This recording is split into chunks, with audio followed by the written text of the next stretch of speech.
Hey guys, it's Rob, and you're watching RTM1.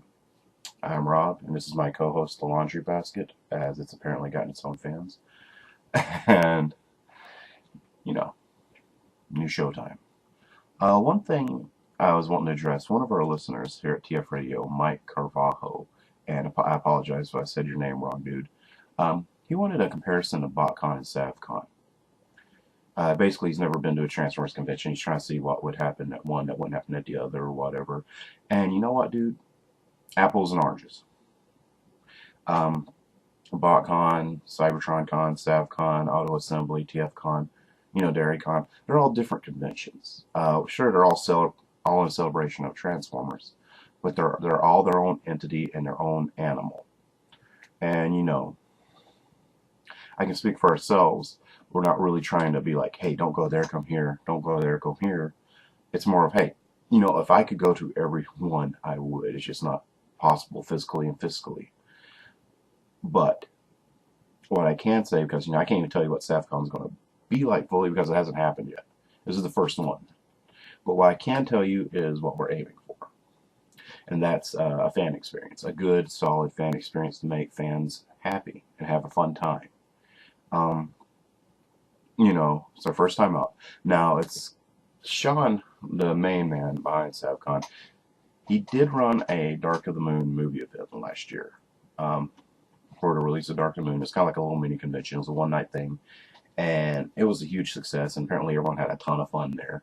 So I have nothing but faith that he can run a good, fun show. Being that said, this is a 2-day event, 3-day, I guess maybe 2 days and a night if you attend the concert and the toy parties and stuff Friday night. Room parties. I don't know what people are selling. But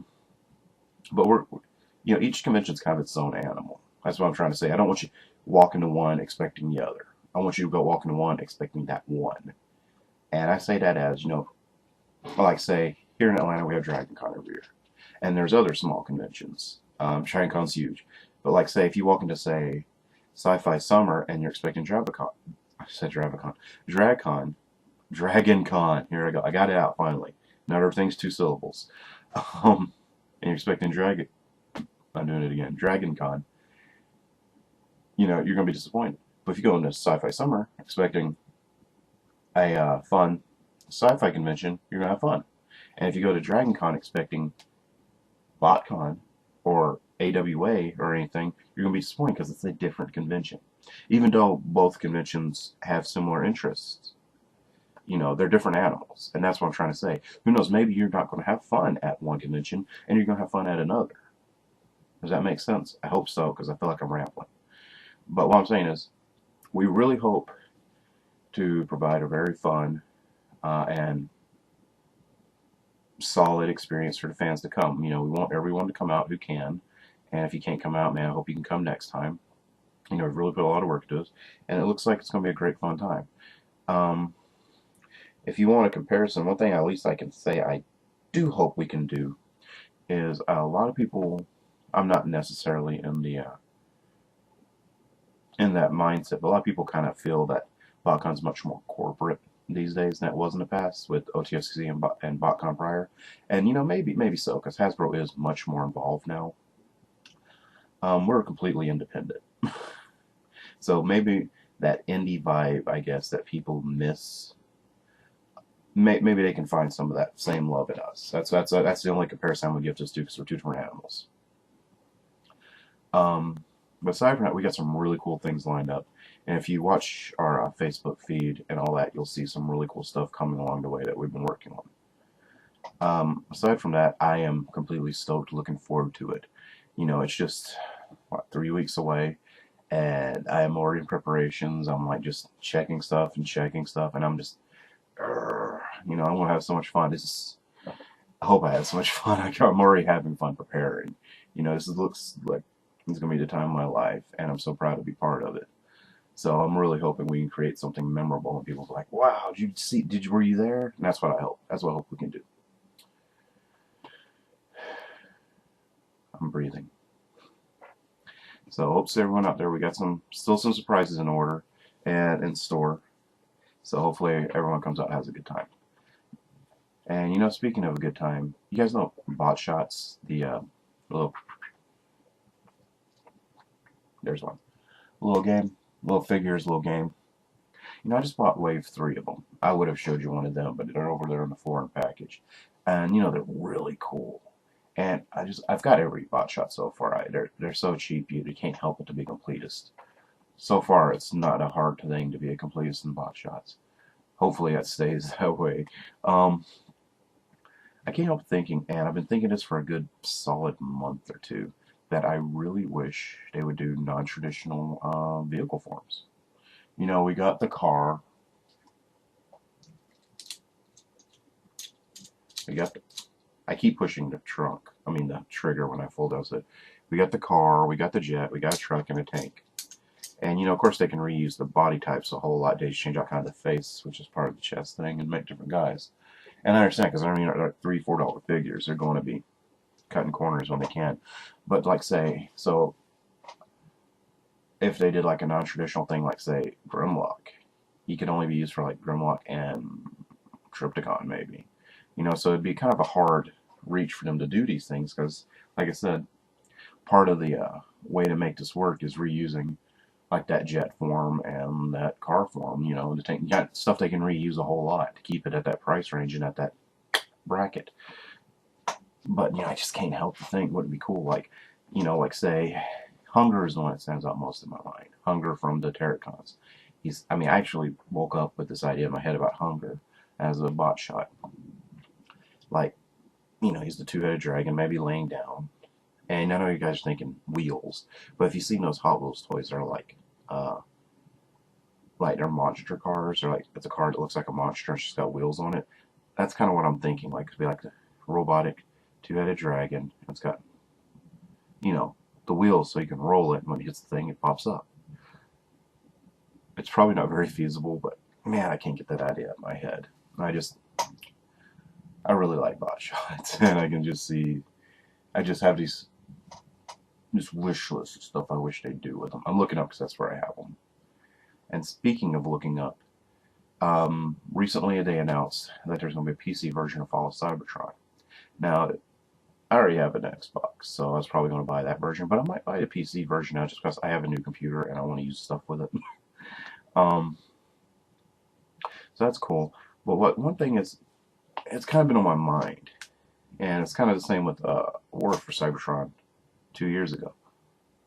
You know, all this hype, and there's like a non-stop, relentless hype machine for these games. And you know what? They're good games. And you know what? They look really cool. The problem is they don't really ever show any gameplay footage. And that kind of, I don't know, and maybe I'm just old school, or I want to see what I'm doing in the game other than watch a movie of Optimus going, oh, here's someone, shoot them, logo, you know. You know, maybe that's just me. And there's not really much of that. And it's not really a bad thing, because I know that's the way games are now. But, you know, I would like more of that. I can honestly say, I wish, because E3 is going on right now, I wish they'd show more stuff from the Prime game coming out for like the 3DS and Wii and stuff. Not for any particular reason, because I'm going to buy both games, despite which console. The reason I'm saying so is, one, I really like the Prime cartoon. And two, I like adventure type settings. This looks more like an adventure game to me. That's one thing the War and Fall of Cybertron games managed to really capture, is the whole war aspect, because it's a war game. And, you know, pretty much in any TF fiction, the war is kind of an afterthought, really. Like, the war's ongoing, but everything we see is small skirmishes. You know, like in the cartoons, even Beast Wars is like little small teams and little skirmishes. And the comics, it's always been that way. You know, like the war's kind of over, but there's little skirmishes here and there being fought, and eventually the outcome will be decided.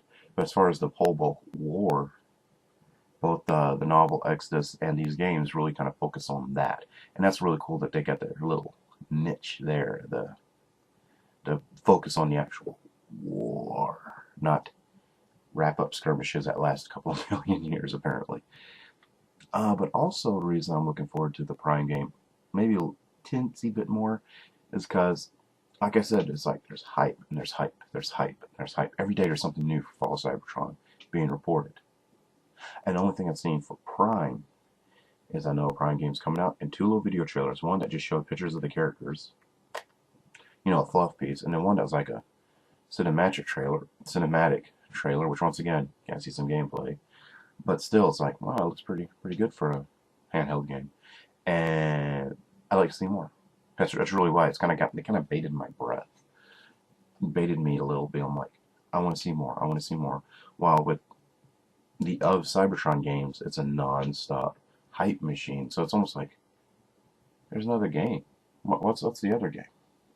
And same with Transformers Universe. It's like I've only seen tidbits, really, not any game footage, just trailers. So what's going on there? And the thing is, I really want to play all these games.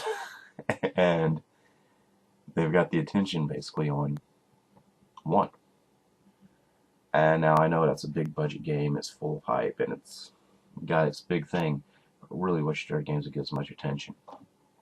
But, you know, there's this old saying, you can wish in one hand and you can, I'll watch my language, you can crap in the other and see which one gets full first. Crap wishes. Yeah. So, I'm really tired, as I've warned you guys in the past, and you noticed. So I think I want to end this episode already. Now that I've conventionally told you that, man, SavCon is going to be awesome. SavCon.net, people go there. And, you know, my views on stuff. So me and the laundry basket are going to wish you guys well and see you next time. Please go to tfradio.net for shows and showtimes. And I'm telling you, if I don't see each and every one of you that I don't know what you look like at SavCon, I'm going to pout. And you're probably not going to care, but still. Thanks for watching.